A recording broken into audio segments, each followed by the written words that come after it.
खिलाफ क्रैकडाउन करते हुए मोटरसाइकिल चोर गैंग को गिरफ्तार करके 21 मोटरसाइकिल और नकदी बरामद कर ली है, जबकि मुल्जिमान की गिरफ्तारी के बाद शहर में जराइम की शरह में वाज़ेह कमी वाक़ई हुई है। ASP सिटी हफीजुर रहमान गुप्ती का प्रेस कॉन्फ्रेंस करते हुए कहना था, जो मोटरसाइकिल चोरी गैंग है इसमें बेसिकली 4 मेंबरान थे इनके, जिनमें से 3 अरेस्ट हो चुके हैं और जो चौथा उनका रिसीवर है, I will not disclose his name right now, वो अभी तक एट लार्ज है, हमने उसे अरेस्ट करना है।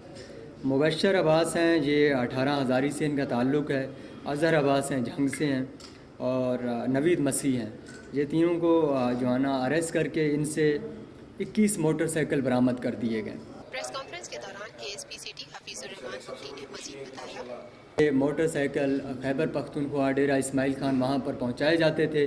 वहाँ पे उनको टेम्पर करके चेसिस नंबर, इंजन नंबर, फिर अपने मखसूस रिसीवर्स के ज़रिए उनको डिस्पोज ऑफ करते थे।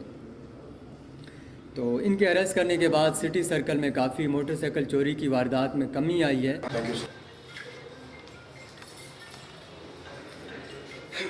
ये है TNN TV। देखते रहिए ताज़ा तरीन खबरें और एक्सक्लूसिव रिपोर्ट्स।